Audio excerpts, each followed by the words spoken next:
When a WWE superstar enters the ring, they put everything on the line for the cheers of the fans. But what happens to their families, particularly their children, when the spotlight dims and tragedy hits? From those who continue their parents' legacy to those who step away from the ring, come with us as we explore their story. As we uncover the untold stories of the children of deceased WWE wrestlers, one name that undoubtedly stands out is Andre the Giant. With his towering height of 7 feet 4 inches and weighing around 236 kilograms, Andre is a legendary figure in wrestling history. But do you know what he was famously known as? Andre the Giant was famously known as the 8th wonder of the world before his passing. He and John Christensen had a daughter named Robin. You might be curious if Robin inherited his immense size, but surprisingly, she did not. However, before we dive into that, let's take a moment to reflect on the late Andre himself. There he is, the new World Heavyweight Champion! Throughout the 1980s and 1990s, Andre the Giant was a dominant force in wrestling, holding the title of World Heavyweight Champion and winning nearly every match he faced. Sadly, he passed away at the age of just 46. On January 28, 1993, Andre died in his sleep while staying in a hotel room in Paris. Reports indicate that his death was caused by complications from congestive heart failure, likely stemming from his untreated acromegaly. The news of Andre's death came as a shock to everyone, particularly since he had been playing cards with friends the night before. His only child, Robin Christensen, was born to his late wife, Jean Christensen, who passed away in 2008. Jean and Andre first met in the early 1970s, when she was working as a model and public relations officer in the wrestling industry. Robin was their only child, and Andre's sudden passing had a profound impact on his wife, Jean. She was so devastated by his death that she decided not to remarry or have any more children with another man. Jean shared that her husband passed away while they were in the process of trying to resolve issues in their marriage. Born in 1979, Robin Christensen only had the chance to see her father 5 times before his death. The limited time Robin spent with her father was mainly due to the strained relationship between her parents and Andre's grueling wrestling career, which left him with little spare time.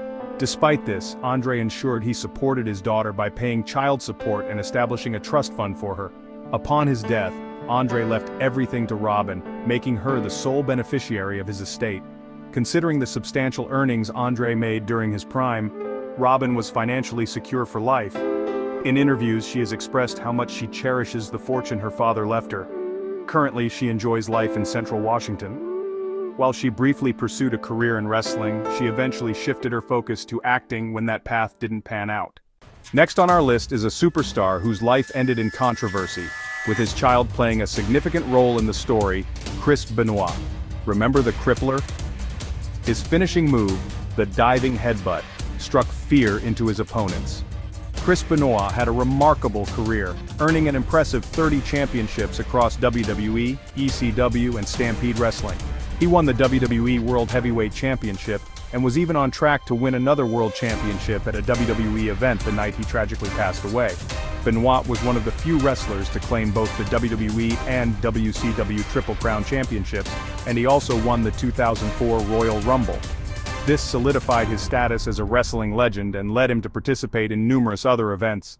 If you're unfamiliar with him, it's likely due to the tragic events surrounding his death, which severely tarnished his reputation in the wrestling world.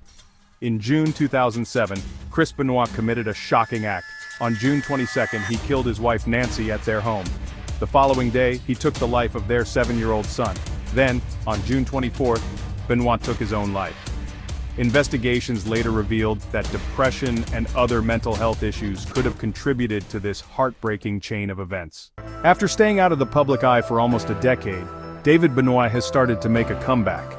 He's been doing interviews and appearing at wrestling events. David is focused on following in his father's footsteps and becoming a professional wrestler. He even trained for a time at Lance Storm's wrestling school in Calgary, although he didn't complete the program.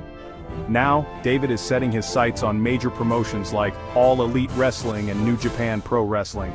He's also thinking about using the name Chris Benoit Jr., since Chris is his middle name and he feels it wouldn't be an issue. David aims to mirror his father's wrestling style and has already incorporated moves like the flying body scissors and elbow smash into his repertoire. Currently, David works in the oil and gas industry. As for his sister, Megan Benoit, she prefers to stay out of the public eye, so not much is known about her. Next, we have the iconic WWE diva Ashley Massaro. Who didn't admire the talented and athletic Ashley Massaro? Guys, and you gotta appreciate the fact that they're willing to look at their actions. They're regrettable. Ashley burst onto the WWE scene in 2005 with her debut on Raw, instantly clashing with Vince's Devil's Crew. She later transitioned to SmackDown, where she became the valet for the WWE Tag Team Champions. Among her most iconic WWE moments was her showdown against Melina for the WWE Women's Championship at WrestleMania 23. She also joined the excitement at WrestleMania 24, competing in a Playboy Bunny Mania Lumberjill match. In July 2008, Massaro parted ways with WWE and transitioned into a new career as a radio DJ for 94.3 The Shark. However, tragedy struck on May 16, 2019, when she was found unconscious in her home. She was scheduled to handle fan mail at WSK-FM, but never showed up for her shift. Her absence was unexpected, prompting another DJ to cover her shift that night. The following morning, paramedics responded to an emergency call from her home in Smithtown, New York. When they arrived, they discovered Massaro unconscious on her bed. She was quickly transported to the hospital, but tragically, she did not survive. By September 2021, it was confirmed that she had taken her own life. When Ashley Massaro left WWE in 2008, it wasn't a spur-of-the-moment decision. She chose to step away to care for her daughter, Alexa, whom she had at just 19 years old. Following Massaro's passing, several of her former WWE female colleagues came together and launched a GoFundMe campaign to establish a college fund for Alexa. Their goal was to raise $100,000, and they actually achieved it.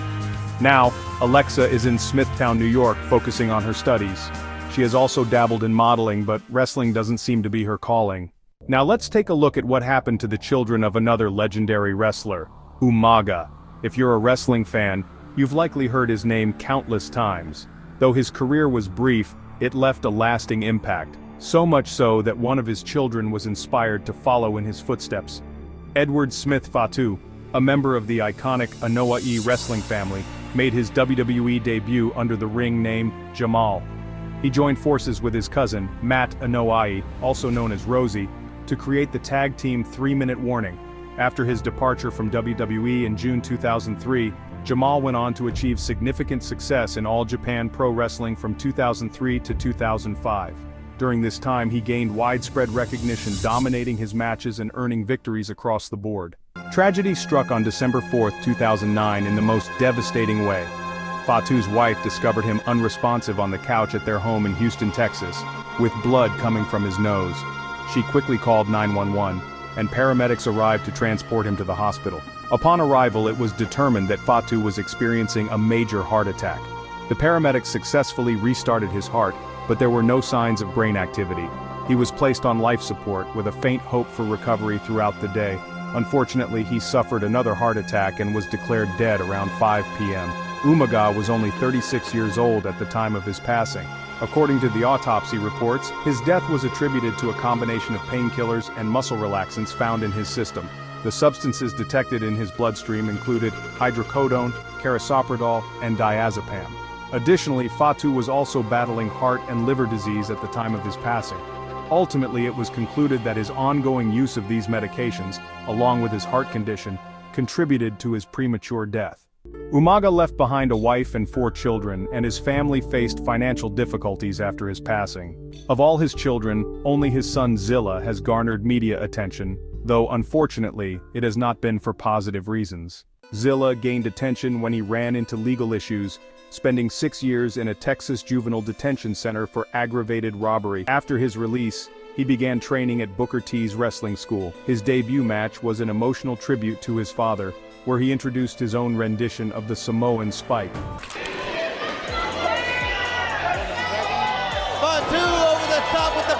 The match was unforgettable, showcasing Zilla's skill and dedication.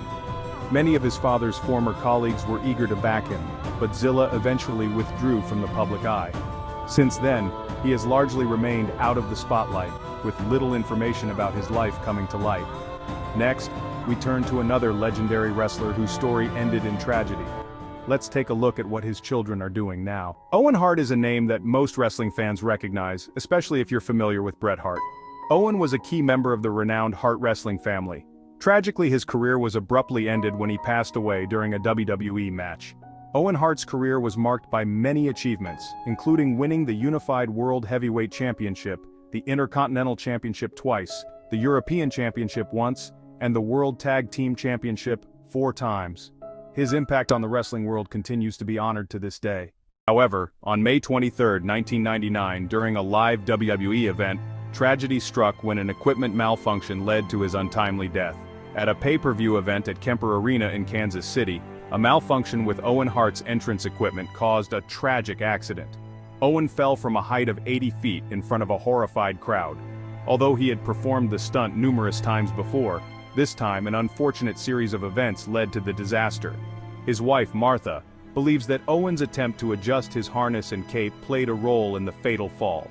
Martha believes that Owen may have unintentionally triggered the early release of the equipment while adjusting his harness and cape. Despite being rushed to the hospital, Owen sadly succumbed to the injuries he sustained from the fall. At the time, he left behind a wife and 2 young children, a 7-year-old son and a 4-year-old daughter. Owen met his wife, Martha Joan Patterson, in 1982, and they married in 1989. Owen and Martha welcomed their son, O.J. Edward Hart, in 1992, and their daughter, Athena Christie Hart, in 1995. Neither of Owen's children has followed in their father's footsteps into wrestling, which is entirely understandable given the tragic circumstances surrounding his death. The trauma from the accident is significant, and it's completely reasonable that they've decided to distance themselves from the wrestling world. The family did receive a $3 million settlement after filing a lawsuit against the company over Owen's death, which helped alleviate some of their financial struggles during that challenging period. Today, Owen's son, OJ, resides in London, where he earned a PhD in human rights. In an unexpected turn, he has also ventured into a career as a rock artist and guitarist.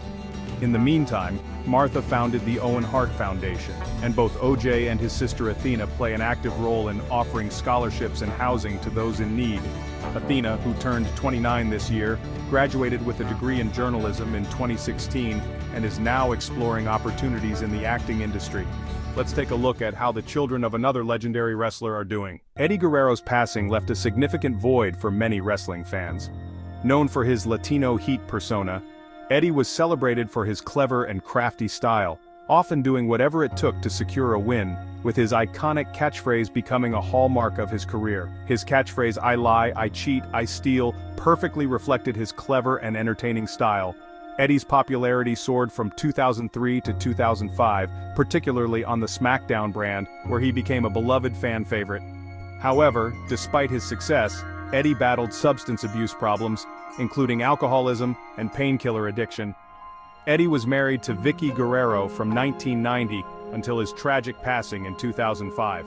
Eddie and Vickie Guerrero had 2 daughters, Shaul Marie and Cher Amber, both of whom pursued careers in wrestling, following in their father's footsteps. During a 2-year separation from Vickie, Eddie also had another daughter, Kay Marie Shaw, who became the oldest of his children to continue the family legacy by joining WWE in 2010. She trained in WWE's developmental system, FCW, which later evolved into NXT. Over time, Shaw made a name for herself in wrestling, continuing the legacy her father left behind. She competed under the ring name Raquel Diaz, but faced struggles with an eating disorder, which ultimately led to her departure from WWE in 2014. Fortunately, she made a successful comeback and found happiness in her personal life when she married WWE wrestler Aiden English in 2016. Although Shaul is no longer actively wrestling, she remains involved in the industry as an announcer and commentator for several wrestling promotions, including AEW. She currently resides in Chicago and has explored other creative pursuits, such as working as a burlesque dancer in recent years. His second oldest child, Sherlyn Guerrero. Now 30, Sherlyn didn't follow her father's footsteps into wrestling. Instead, she's built a life in Houston, Texas, working as a client coordinator and medical aesthetic provider. She's also a creative soul, expressing herself through art and content creation. But behind the scenes, Sherlyn's life has been far from smooth. In a recent TikTok video, she opened up about a traumatic incident from 2020. Sherlyn revealed that she was assaulted by her mother's husband. On this cruise, I got sexually assaulted. And the unfortunate part is that It was by my stepdad. This revelation shook the family to its core and led to a significant rift between Sherlyn and her mother. In the aftermath of the incident, Sherlyn's mother chose to block her on social media and seemed to support Eddie's third child more. This has only added to Sherlyn's emotional burden. Speaking of Eddie's third child, let's talk about Kay, who was just 4 years old when Eddie passed away. Now 23, Kay has carved out a unique career as a special effects makeup artist, specializing in horror and fantasy genres. It's amazing to see how each of Eddie's children have found their own paths, despite the shadows of their father's legacy and their personal struggles. Family tensions can be tough, especially when they play out in the public eye. Sherlyn's bravery in sharing her story highlights the importance of speaking out and seeking support, even when it feels like the world is against you. If you found this video enlightening, make sure to click one of the boxes on your screen to check out more related content. Thanks for watching. Take care.